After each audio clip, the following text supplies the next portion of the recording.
Sometimes you fall out of progress mode in life because you forgot to have faith in the forward position. You forgot to believe that things will turn out well for you. You got disconnected from an optimistic and exciting, a compelling, a fulfilling future. You forgot things are being lined up for you in the future. Things are going to go well for you in the future. And what we're going to do in this first season together of this Progress Mode podcast is switch your brain back into progress mode.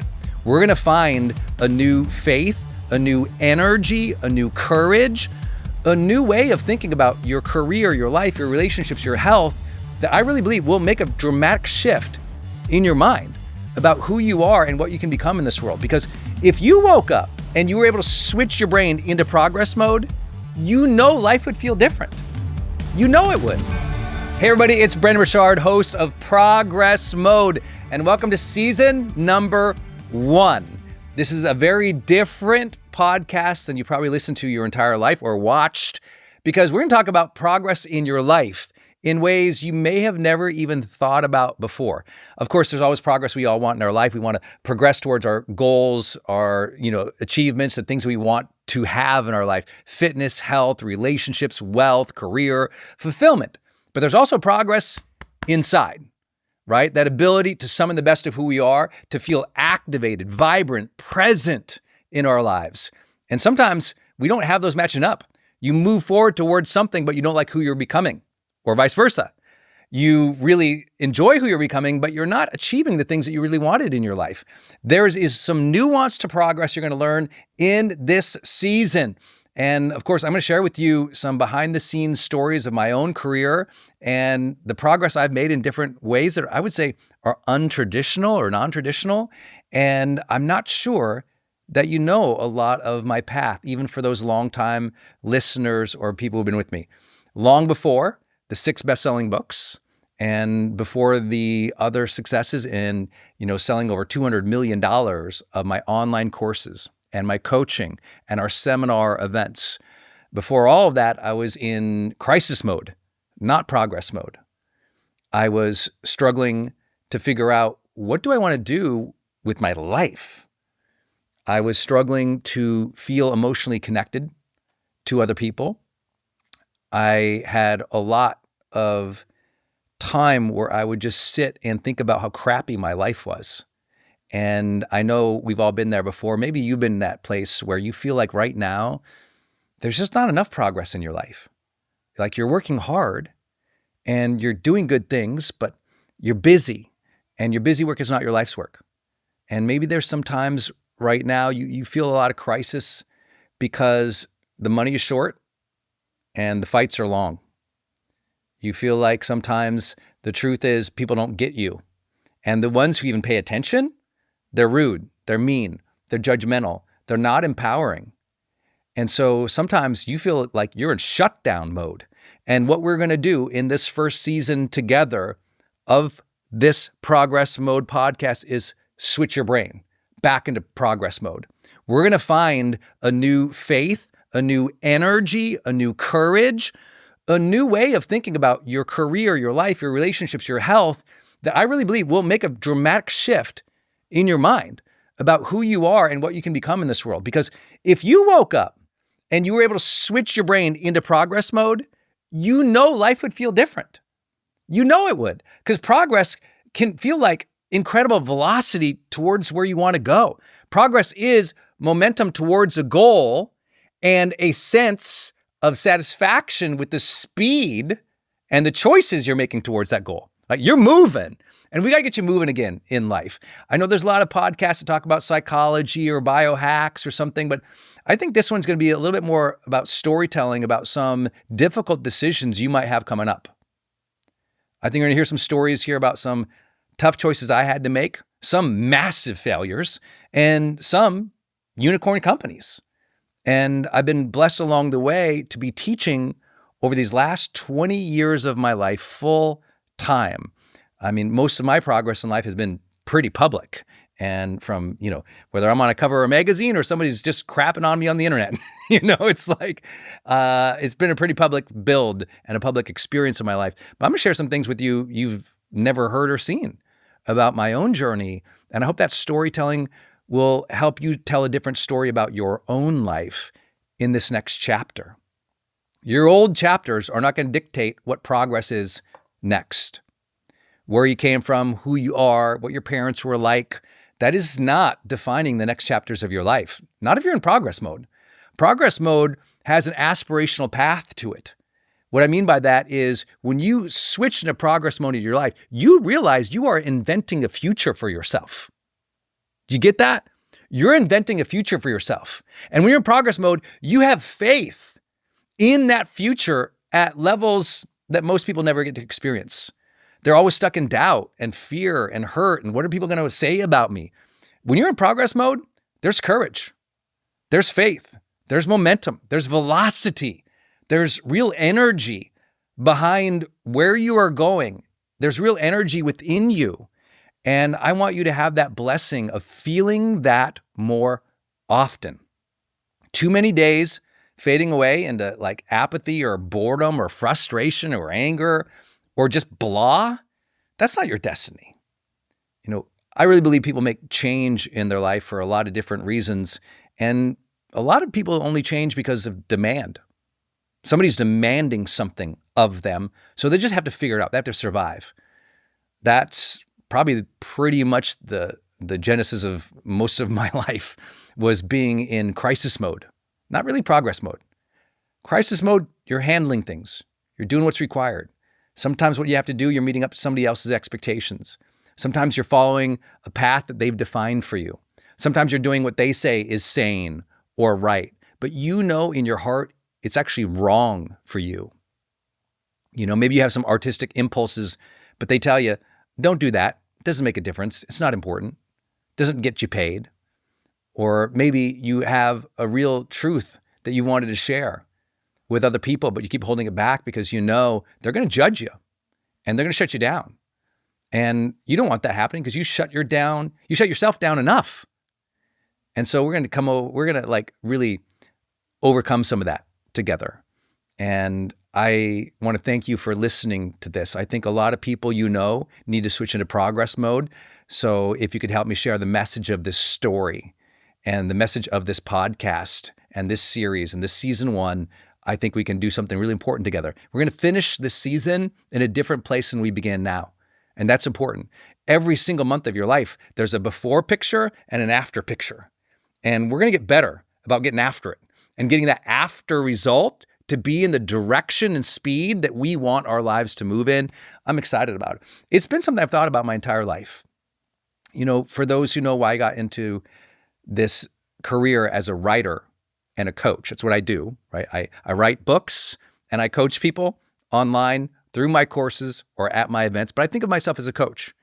And I do that because when I started really getting into personal development in my life and into psychology in my life, it did not start from a passionate drive to understand the topic. It started because I was suicidal. I had broken up with the first woman I ever loved. To be accurate, she broke up with me. And I was left at the age of about 19 to realize that your heart can be completely shattered and you don't know how to pick yourself up from it. Sometimes you don't have the emotional tools and you get hurt and your whole identity was tied up into one thing, a relationship, an old career, something that has happened in your life. And you can't lift yourself out of that moment or at that identity because you didn't know how to get back into progress mode after hurt. And that's how my journey began. I got hurt and I didn't know how to get my life back. I got hurt. I didn't know how to love again.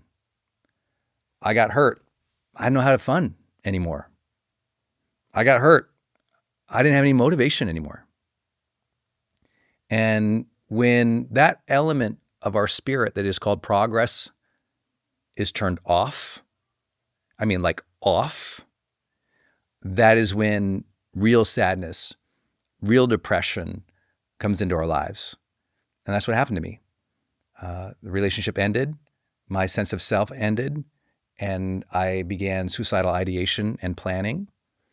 And then, as some of you know, I was in an accident, a car accident, that kind of hit me hard enough in the head to realize I don't want to die. I just don't know how to live.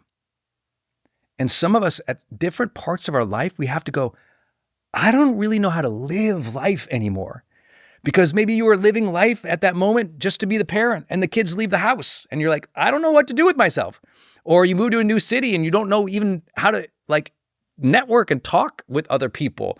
Or you like change jobs and you find like this weird new personality coming out at work. You're like, who am I right now? We don't really get an owner's manual of how to step into new situations in our life and turn back on progress in our life when we need to change. Because you and I both know not all change is progress. Not all activity is progress. Progress is momentum toward goals that we want and that sense of satisfaction with the speed that we are traveling in and the character of who we are becoming. And when we understand that, things shift. You have a direction to go, but you have someone to become.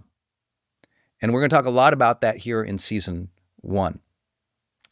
I think about the first big moments of progress in my life, like big shifts and like things that made a difference in my career. I'm holding up, for those who are on YouTube or watching on video, I'm holding up this book. It says The Student Leadership Guide. And it actually looks like a pamphlet, if you can see it on camera here. Looks like a little pamphlet. Not that fancy, because I designed it in whatever pre-PowerPoint was on my computer. I don't even remember. This is the year 2000. Like literally, my first book wrote in the year 2000. And it was basically my master's dissertation, my master's thesis on the topic of leadership. And how do you enroll people when you're not in a position of power? How do you enroll people into doing something important with you? And I would share the story about this because this book ended up leading to 6 best-selling books in over 60 languages around the world. But look at it. It's like this thin little stupid little pamphlet looking thing that honestly some of my professors did not like that I put it in this format, that I wanted to be a writer and I hadn't gone through, the process of doing what you're supposed to do to become a writer. And I actually got judged by it. I'd like to tell you the story about it and some of the non-traditional choices I made, because it might open up some artistry right now in your life too. And for those who don't know the story, I think it's kind of a different angle on how to find progress in your life. So this book, The Student Leadership Guide, I'll show you the before and after. If you're on video, it's like, this is a book most people don't even know I wrote because I don't advertise it outside of what happened to be students, college students, right? So this is what I first made. You can hear it. It's just there's like a little pamphlet. And then this is like the 4th proper edition that's like a real book, real paperback version. And I'll tell you the story of this. After I had that car accident, I knew I didn't know how to live my life. I knew it. I knew I actually didn't know how to handle emotions. I realized that I'd gotten a second chance at life, what I call life's golden ticket, which I'll tell you about in this season in a story you've never heard before. And I realized the second chance I got, I needed to earn it. That life is a real blessing. And yet I didn't know how to be happy. You ever have a second chance to change, but you didn't know how to be different the second go around? Maybe like you broke up with somebody. Like I met somebody the other day, had been married 3 times. This person has been married 3 times. And they were making a joke that in the second marriage, they carried the same self into that second marriage. And that second marriage ended for the exact same reason the first one did. It's like they got a second chance at marriage, but the same person showed up. That's called pain.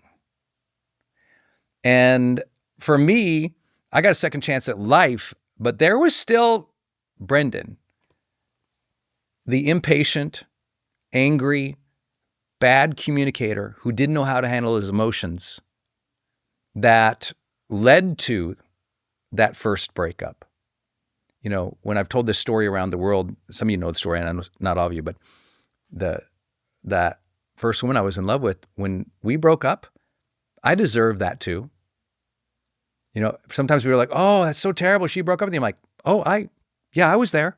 Like, I was part of the problem. I mean, that was truth. I didn't know how to be in a loving relationship.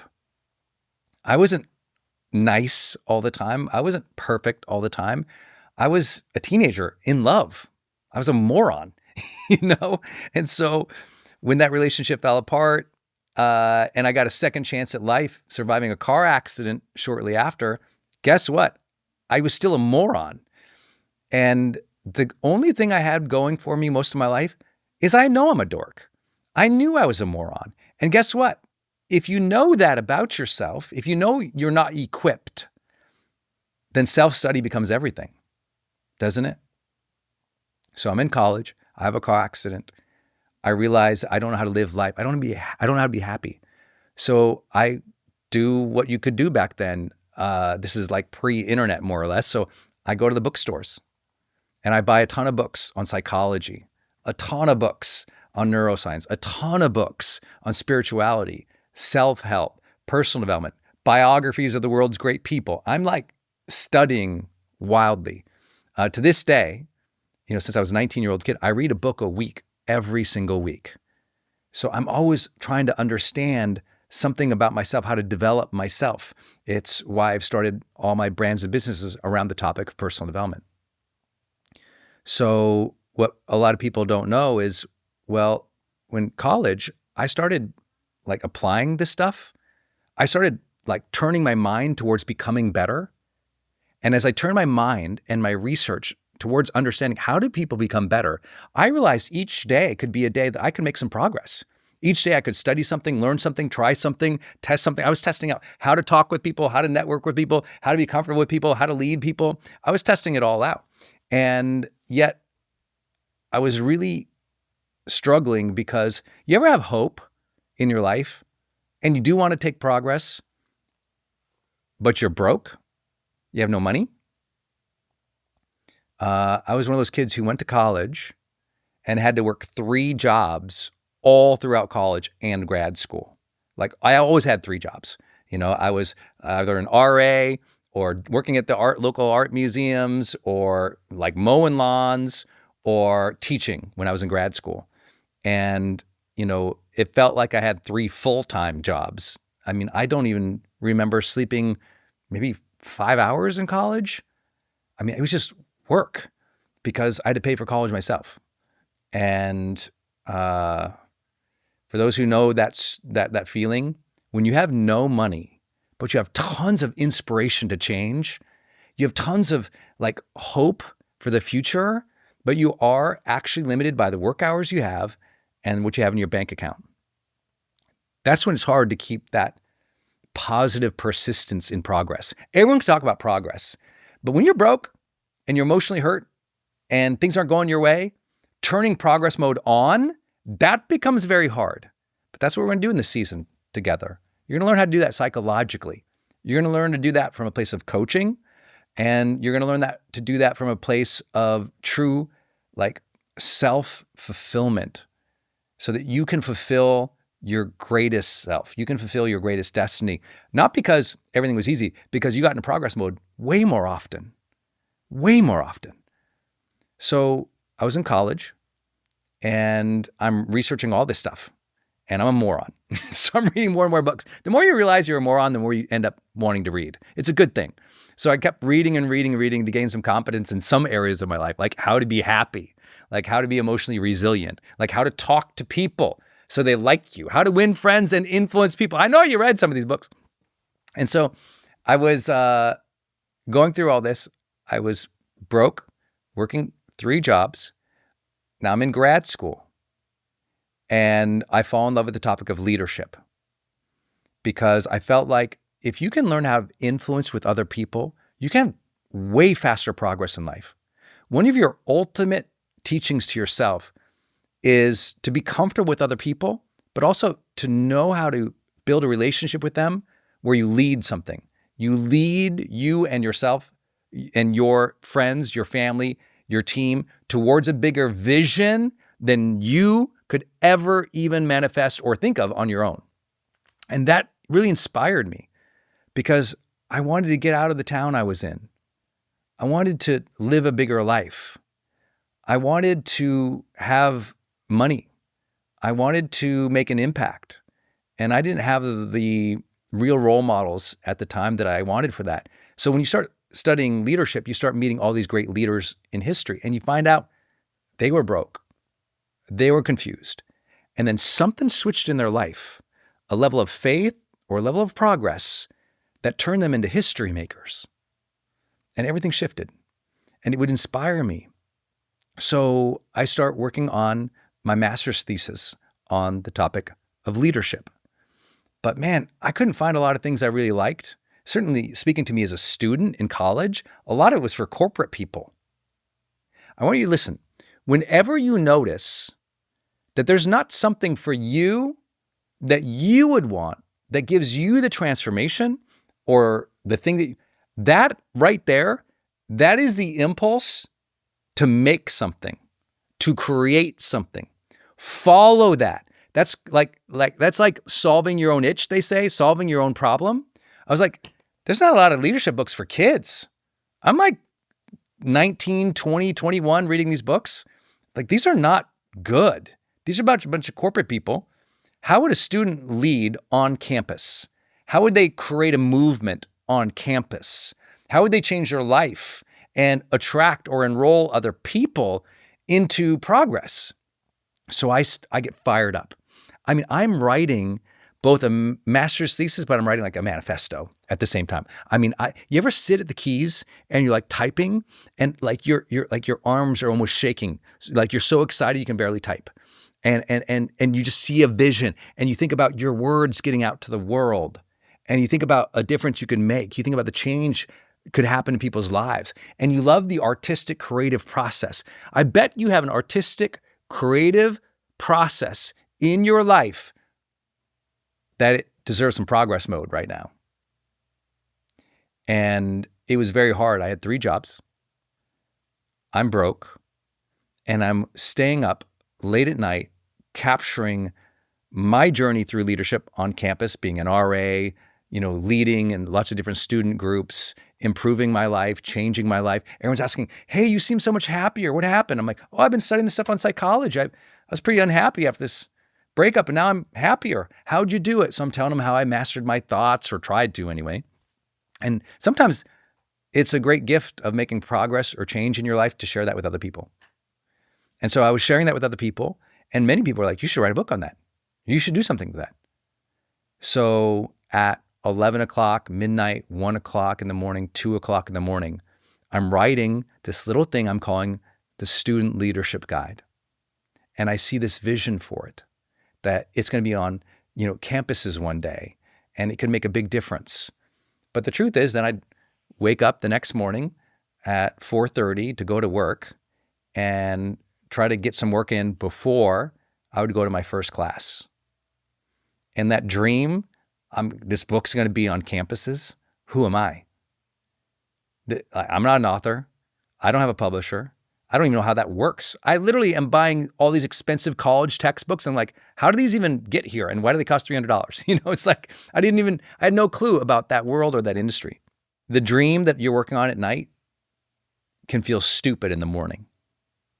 I had so much hope and inspiration on this thing, and it felt so stupid in the morning. Well, I finished my master's thesis. It wasn't a book, just a master's thesis. I turned it in, and I was proud of it. I handed it to some other kids. I said, hey, read this, let me know. The kids read that, like, this is really good. I handed it to a bunch of people around campus. They're like, this is really good. I started getting quotes from people on campus writing me, emails. Hey, this is really good. I really like this. I gave it to a couple of professors I really liked, and I asked them for a quote so I could put it, at the beginning of my master's thesis, hopefully, so I could like graduate grad school. And I ended up, after I got my master's degree, I ended up printing it out like this. I had a version of it that I put in a binder and left with the Student Leadership Center there. And then I printed it out like this. Just put a little cover on it, put the quotes of the teachers who'd give me the quotes on the back of it. I think I printed up like, I don't know, 200 copies. And at grad school, at graduation, I threw like a party. You know, you go through your graduation and then you throw a party. I threw a party, and I gave it to a bunch of people. And some of the professors showed up, and they saw it, and they saw their name on the back. And I remember one of the really influential teachers who I liked was like, "What did you do? You made a book out of this?" I was like, well, no, it's like, yeah, I mean, I just wanted my family to have this, and I've left it to all the dorms for the students in the dorms, the RAs I led and everything else like this. Like, well, who told you could do that? I go, what do you mean? So who told you could do that? Have you ever been there in your life where you did something and someone's like, who do you think you are? Who told you could do that? And it kind of stunned you because you never even thought about it. I didn't ask anyone permission. I didn't say, can I make my master's thesis into a pamphlet and give it to my friends and my family and people? I didn't do any of that. I just did it. I was naive and dumb and handed out. Well, you know, and you have people's words and testimonials on here. You should have asked for that, and you should go through the university and you should get it published. Don't you know there's a process for this? And this person was really upset about it. And I was like, oh, yeah, man, I didn't know any of that. So I ended up getting a job at a consulting company to do leadership, partially because that was my degree was in organizational communication with an emphasis. I put my emphasis on leadership. And so I was studying how great leaders communicate. And I get the job. I go down to San Francisco where the job is, and I start working this consulting job. And that book or that idea or that dream of the student leadership guide, it just kind of died in my head, to be honest. Because that person said, who do you think you are? Who did you ask? Why didn't you go through university? All this stuff. I just kind of left. Got this job. I'm doing consulting. Everything's going great. I'm working 18 hours a day for years on end. And maybe 3-4 years in, I got a call from a university. I'll never forget. This university in the Midwest calls me and says, Brendon, we are using your book and your binder, and we're wondering, could you come out and speak to the kids? And I go, I don't have a book? What are you talking about? You have the wrong person? Who are you looking for? They're like, you're Brendon Burchard. I said, yeah. I said, well, we use your book and your binder. Could you come out and speak to the college kids? I go, what are you talking about? And they told me that they had the student leadership guide. And I was like, oh, what? How'd you have the student leadership guide? They said, oh, well, you know, we were at like this career fair or this leadership development conference or something like that. And, you know, your university had it in a binder and had it printed out, and we bought a bunch. And I was like, what? I have no idea this is going on. And come out and speak. I'm like, no. And all I hear is that someone's printing something of mine, but I don't know anything about it. So I said, no, I'm sorry. I have a job. I can't come out and speak. You have a job. And they're like, oh, okay. This happens probably over the next 9 months. I get a bunch of calls. We got the book. Come speak to the kids. And I'm thinking, well, I can't do that because I have a real job. And I'd get in trouble with my real job if I went and did something like this. But I also didn't know until about 9 months in that they would pay me for this. So one of these colleges calls and says, hey, we saw an email, you've turned us down, but please, we have a bigger budget than most schools to bring you out. We would love to have you out. And I go, you have a budget? And they said, yeah, we'll pay, most schools will only pay $5,000. We'll pay you $8,000 to come out and give a speech. I was like, 8,000. And I didn't just hear the 8,000. I heard all the other speeches I'd turned down because I didn't know they paid money. I was like, wait, they pay money too? That's unbelievable. I never even heard of that. And it got me curious enough to go and see what was happening. I went out that weekend. So I took a day off from work. I went out, I spoke at this university, and the lights came on. I loved it. I enjoyed talking with people and learning about them. I enjoyed getting to teach frameworks on stage. I didn't have a lot to teach about my life. If you read most of my books, they're actually not about me. Very, very, very, very few books have ever been written by a personal development person with so few stories about themselves, right? You read, maybe there's a few stories about myself in High Performance Habits, but pretty much it's about my clients or it's a narrative form, or it's like philosophical, like Motivation Manifesto, or it's research, like High Performance Habits. But there's there's very little about myself in there.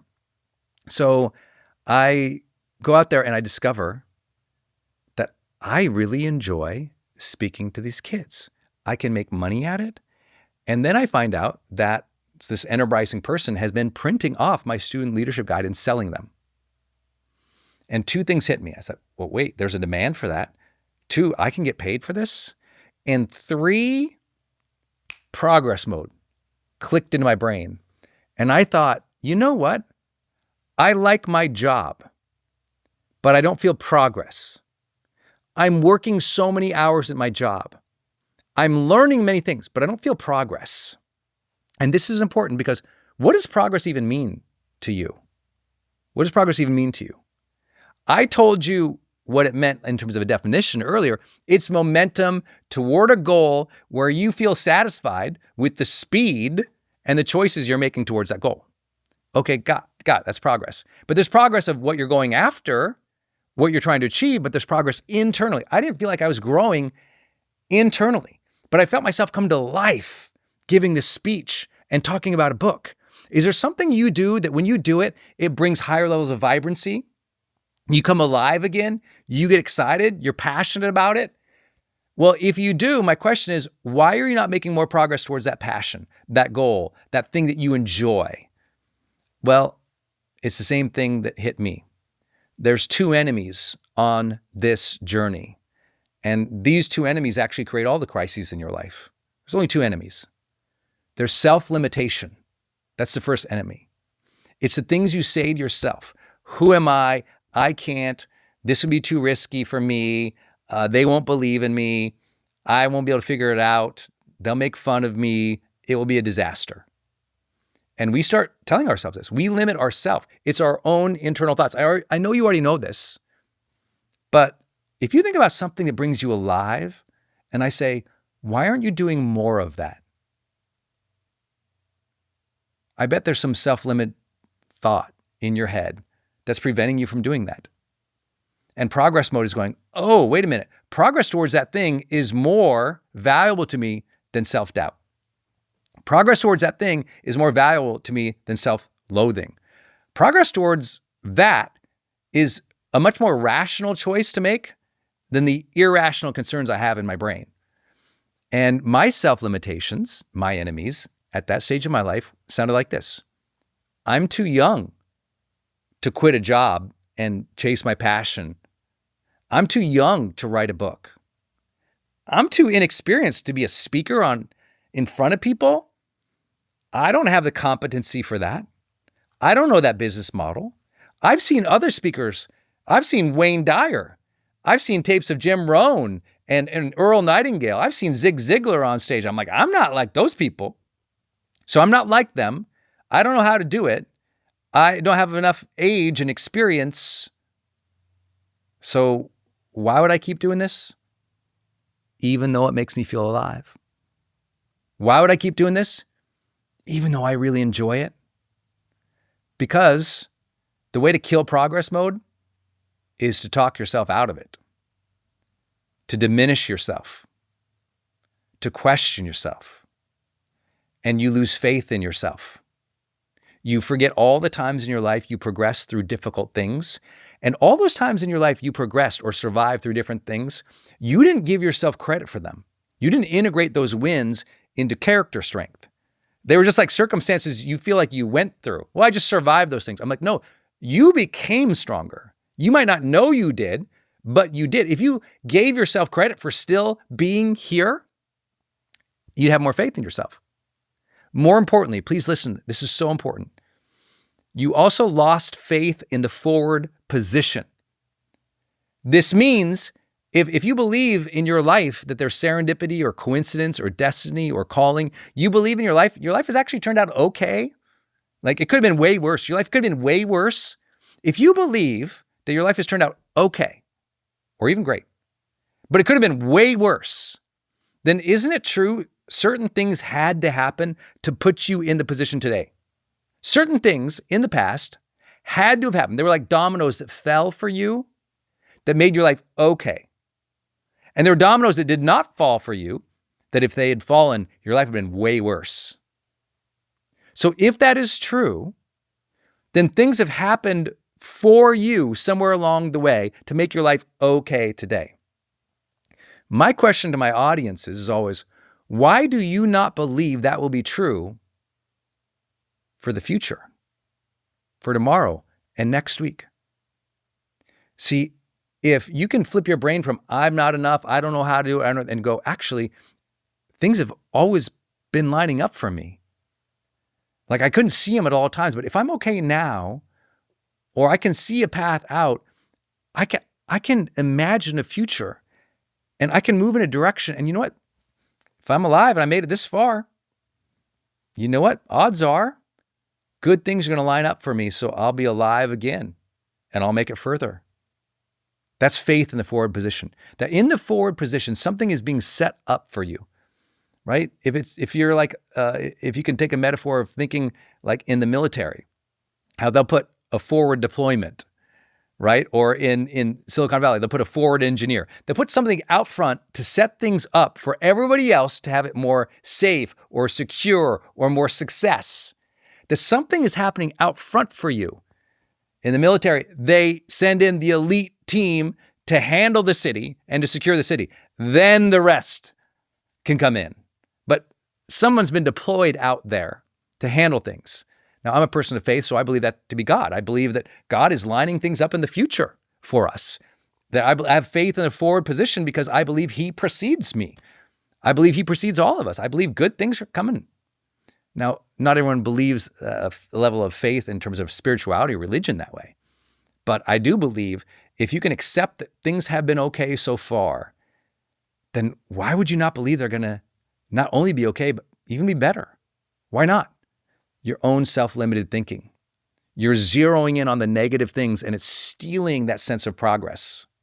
Instead of zeroing in, taking it personally, feeling like there's not going to be progress, I need you to instead go, wow, maybe something great could happen.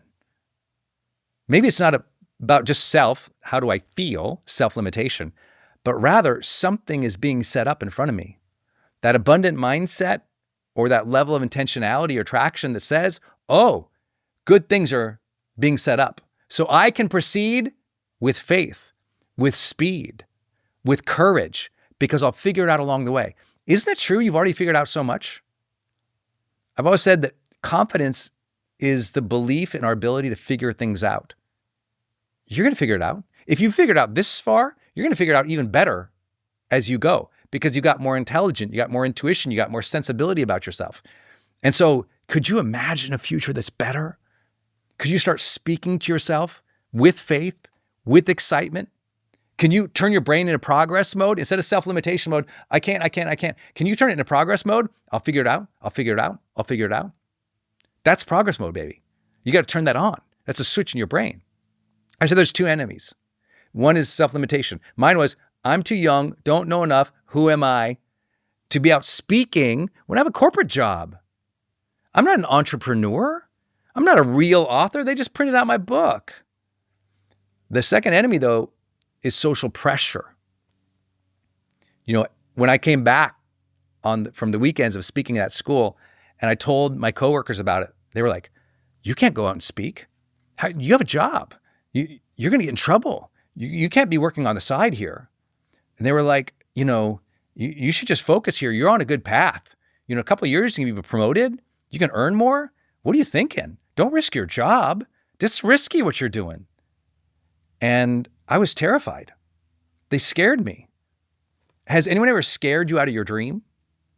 Has your school or your teacher or somebody you cared about, a friend, have they scared you from pursuing the thing that brought you alive? That's what happened to me. Look at this goofy thing. It's just like, I printed out. It's like this student leadership guide is going to become something. I'm going to start speaking to kids because I want to help them have a better and easier time in school than I had.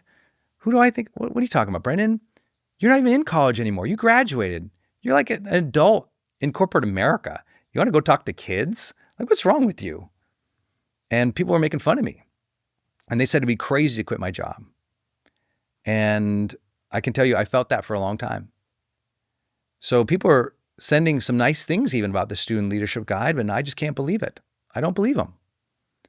And months go by and I realize that these people, they have secure jobs. I have a secure job. They don't want me to leave.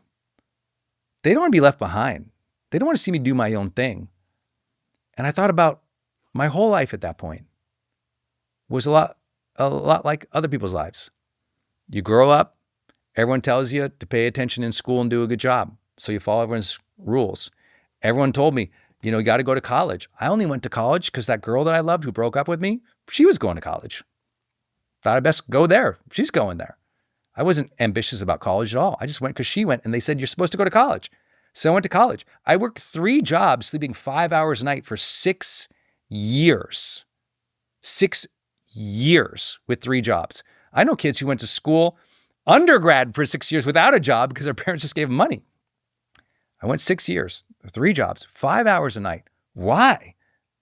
Well, I love learning, but did I think I had to be in college? No, you're supposed to do that, right? I got a corporate job at a big company afterwards. Why? Supposed to do that, right? Now, I told you there's 2 enemies, self-limitation and social pressure. But see, not all social pressure is bad. Social pressure in which the standards are below your ambition or your aspiration or your dream, that's bad. In other words, social demand where there is lower standards than you have, that's bad. And a lot of people are pressured by people with lower standards than they have. And yet there was one partner at this company I was working at, their social pressure was like, this is rad, you should speak more. I was like, really? They're like, that's cool, they're getting asked to do that. What an honor. You can make a difference. Go do those. I was like, really? Their social pressure was like, you'd be a moron not to do this. Go and report back to me. Tell me how it goes. And I was like, oh no, I'm a moron and I don't know how to do this. He's like, just go do it. What a life adventure. And he pressured me into going. So I gave another speech. It went good. And I was like, wow, this is actually working. And then all of a sudden, progress mode kicked in again. I'm like, maybe I can make this work. And I had been through some training at corporate America where we were being taught some leadership frameworks, and we got like an instructor guide for this particular leadership framework. Well, I had a leadership framework with my book, so I thought, why not? I'll make an instructor guide. So I made an instructor guide, and I went on one of these speeches, and I gave it to this person who had hired me. I said, here's the instructor guide so that a teacher could teach my book, the Student Leadership Guide. And they said, that's amazing. I'm so glad you have that. How much does it cost? And I go, how much does it cost? He goes, yeah, is it $500? Do you charge per student or just by department? I'm like, what have you done before? And he said, oh, well, they usually charge us per student. And I said, well, do you like that deal? He goes, yeah. I said, well, why don't I just give you half off of that? He goes, really? I goes, yeah. So he did the math, and I'll never forget that first instructor guide that I sold for the Student Leadership Guide that taught other teachers how to teach out of my book. Well, I got $1,500 for it. 1,000, that might not be a lot to you. That was $1 bajillion to me. $1,500. And I thought every school in the country needs this. And I did something that was really scary at the time. Even though I had self-limiting beliefs, and even though the social pressure was not to leave this job, I did the math. Sometimes you wonder, should you do something? And I usually go, if you feel like you should do it, you probably should. Now it's just the math on timing. Let me give you an example. I was teaching recently at one of our Ultra events. I do these workshops, these 2-day workshops, 3-4 times a year. People pay $10,000 to $30,000 to be in the room, and they're like real deep dive workshops. And I was at one recently, and a person shared with me, Brendon, I've been thinking about leaving my job to go be an entrepreneur. I asked my friends and I asked my parents, and I've talked to these 2 mentors. I even hired somebody on the internet just for an hour so I could ask them. And I asked, the people here in this audience all weekend, and I'm asking you, and I guess I'm looking for a blessing or a sign or permission to make this decision because it's kind of crazy. I've got health care. I need insurance. I've got stability. I've got kids. Should I leave this job? I just don't know if I should. I said, well, you asked me if I could give a blessing on it. I can't. That's up for God. But sometimes I believe that if you are still asking, that's the blessing. If you are still asking, that is the blessing. You have been given this impulse or this dream or this cross to bear that makes you still ask about it, even when some people say you're crazy. You didn't stop asking. That's the whisper. That's the perseverance. That's the destiny call. That, thank goodness you're still getting that call internally to do the thing. That's a blessing. It didn't go away. The dream didn't go away with the first refutation or the first person to make fun of you. The dream is still calling in your brain. The blessing is you're still having the dream. This person got really emotional about it and just said that they didn't know when the timing would be right. When's the right timing to do something when's the right timing for you to quit something and go into progress mode in an area that's a passion or a dream? That's a hard one. And I could just share how I did it. I just did the math. I said, okay, well, I only spend weekends on this little project called the Student Leadership Guide, selling this instructor guide, and trying to get gigs and speaking at colleges. And right now, it's really only equaling 15, 20% of all of the money I come in. For my salary is way up here. I'm only making 15% here on the side. But I said, wait a minute.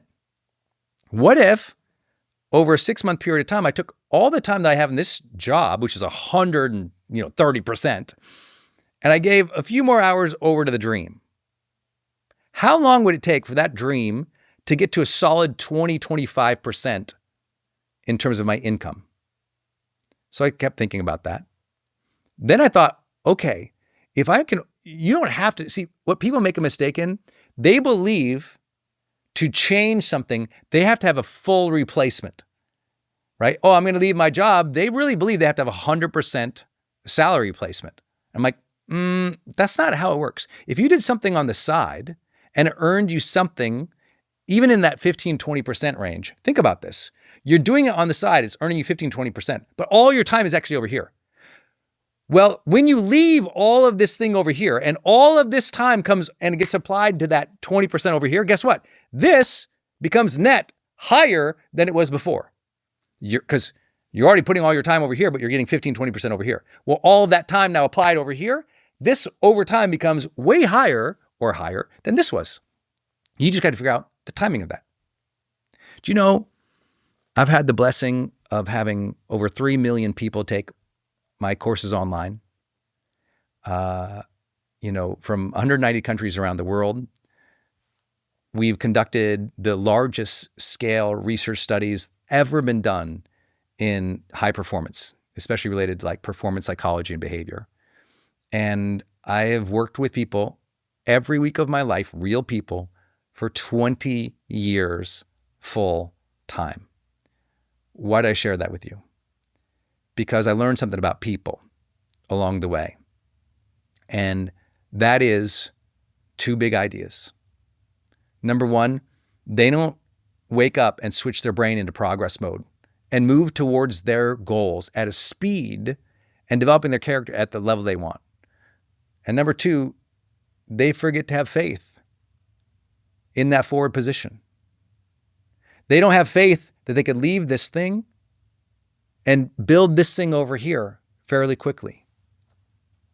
I share this because one thing that really emerged with working with all those people, I have never met anybody so far in 20 years doing this at the top levels who literally could not make a drastic and major and incredible change in their life if they went out on their calendar from today, marked it 6 months from now, and said, 6 months from now, I am going to do this incredible thing, and then reverse engineered to this day, to today, and said, what do I need to do today to get in progress mode to be in the direction that I desire and to make that major bold move on that date 6 months from now.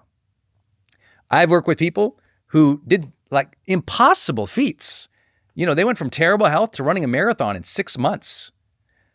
They left a bad job, left a bad relationship, not immediately, but they spent 6 months planning, preparing, getting ready. Now, please listen, I'm not saying at the 6-month mark, they left the thing and they were 100% in terms of replacing the other thing. Maybe they left an abusive marriage.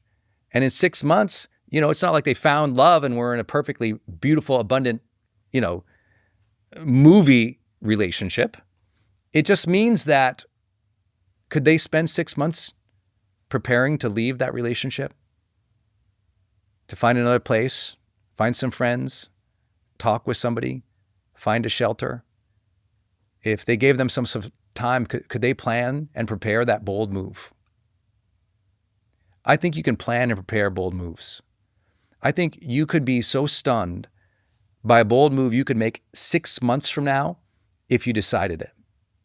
I've worked with people literally in relocation services where we had to move them across the world. And they live on the West Coast and we got to move them to Japan. And they're like, what? How is that possible? Like, set the date, work it backwards. That's the date you're moving. See, you need to decide more often when those bold moves are going to happen. A lot of people, they're really just going through life and they're in reaction mode. If I came into your life and I interviewed you as a high performance coach, that's what I do. If I interviewed you to be your high performance coach, I would ask, tell me about the major bold moves you've made over the last 5 years of your life. Do you know what a lot of people say? They go, bro, I was just surviving. I said, okay, all 5 years?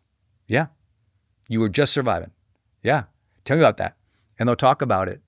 And I'll hear the pain in their voice as they describe. They were really just going through the motions. They made some changes, but no progress. Does it make sense?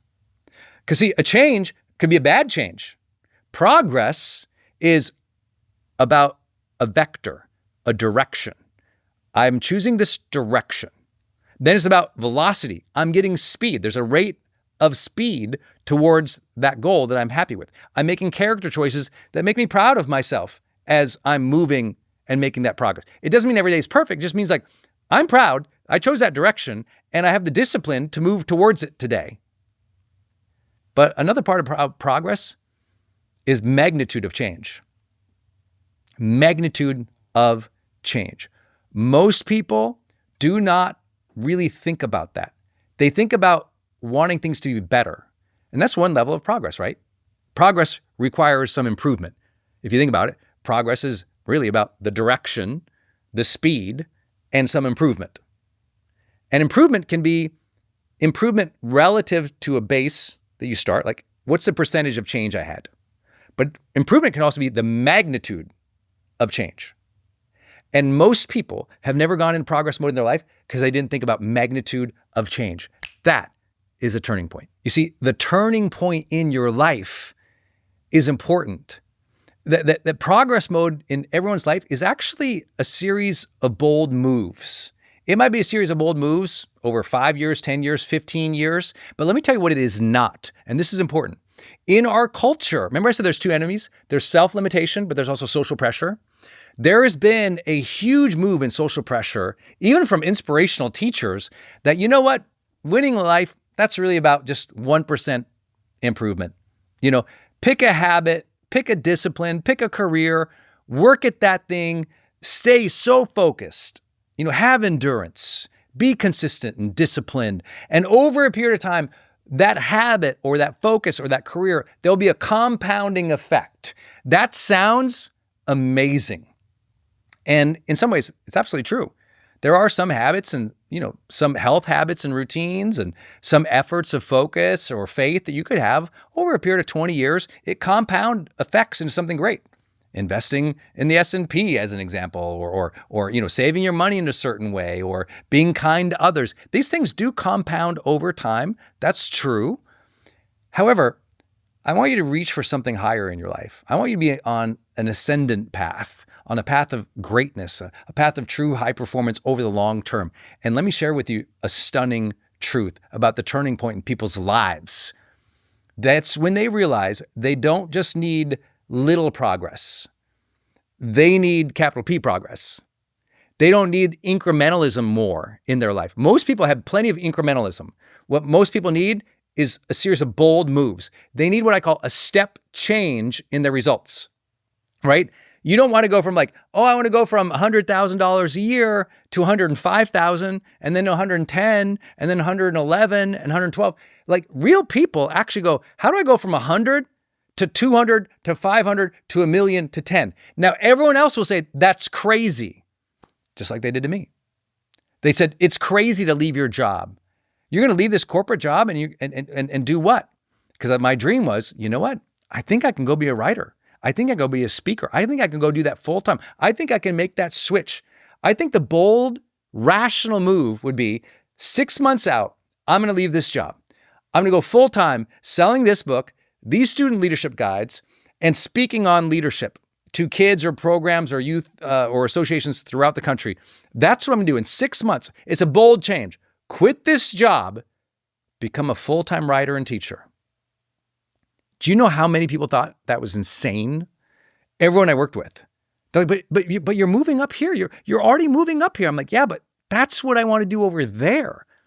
That was a bold move. I made that move and I went bold. I mean, I really went. I left that job. Took about 6 months to plan. Left the job and quickly did what most writers do. I went really broke. It was like, I'm trying to write another book and I'm trying to speak and I'm no steady income coming in. It seemed insane what I was trying to do. And yet, because I was willing to make bold move after bold move, I was like, you know what I'm going to do? I'm struggling to get to all these campuses and a lot of them can't pay a lot. And I'm just not sure it's going to work. And I'd heard about seminars and conferences. So I said, I'm going to throw a conference for kids, for college kids, and these leadership development people who keep buying my books. I'm going to invite these leadership development people to bring out their college kids to my conference. I'm going to throw it at Walt Disney World Resort. Yeah, I'm going to do a seminar, my first seminar at Disney. And I'm going to invite all these people out and I'm going to sell the book. I'm going to sell these student leadership guides. I'm going to try to get booked on speech. That's what I'm going to do. And you know what? I'm going to invite the best speakers out, see if they'll come out. And I'm just going to put this thing together. It was absolutely an insane decision. What I did not know was that effort would teach me about real progress mode, about swinging for home runs, about going for a big dream when everyone else thinks you're crazy, about making a major change, not just small incremental changes. It made me think, you know, this is going to be a different stage of my life. I can really build and grow. What I did not know was that thinking in step changes versus incrementality. What I did not know was choosing a direction and going boldly towards it. What I did not know it would develop a different passion and fire and guts within me. What I did not know was I was going to go broke doing that for the first time. What I did not know was people would think I was stupid. People would judge me. People would say awful things. What I did not know, I would have family and friends being like, why are you doing this? Or why are you keep asking me for money, Brendon? Because I was doing everything I could do it. What I did not know was that progress mode would bring both struggle and success. When you switch into progress mode, when you switch into courage, when you have faith in the forward position and you go for it, you make major decisions. You plan, you prepare, you're judicious about it, but you decide to go. Every morning, you switch your brain to progress mode. I'm going towards bigger dreams. I'm moving steadily. And even though you will suck, you will be a moron. People will judge you. People will tell you you suck. People will tell you you're a moron. You will feel bad. You will doubt yourself. They will pressure you to stay. If you stay in progress mode, you will fail. You will struggle. It will be a longer path than you think. However, because of bold moves along the way, your competency, your confidence, your courage, your contributions, they explode at levels that would not be possible ever by iterative living. by tiny step living, by tiny habits living, by this idea that these little things will actually get you towards the biggest, grandest greatness and destiny that you deserve. I'm here to tell you, progress mode is going to call something from you. It's going to summon something from you. It's going to be uncomfortable. It's going to be unfamiliar. There will be pain with the progress, but you're going in the right direction at a new speed and achieving magnitudes of change that you probably desire in your life. And that's why you're listening to Progress Mode right now. If you enjoyed this first episode, please go to progressmode.com. That's progressmode.com for the newsletter so I can keep you up to date on the next episode and this next season. In the next episode, some surprising twists about how I fell on my face and then built a global brand. I want to tell you some stories that you've never heard before and hopefully keep inspiring you to ask some of these questions. You have big dreams. Your future can be better than you ever imagined. You are stronger than you think. So tomorrow when you wake up, remember, progress mode, baby.